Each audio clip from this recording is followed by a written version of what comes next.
तो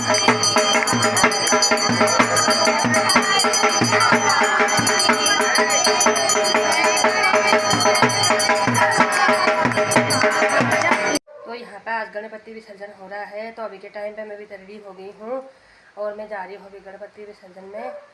तो भी दिखाऊंगी आज की वीडियो में आज आपको। गाइस आज बारिश में भी बहुत परेशान कर रखा है सुबह से और बारिश लगी है, तो दिखाऊंगी वीडियो में।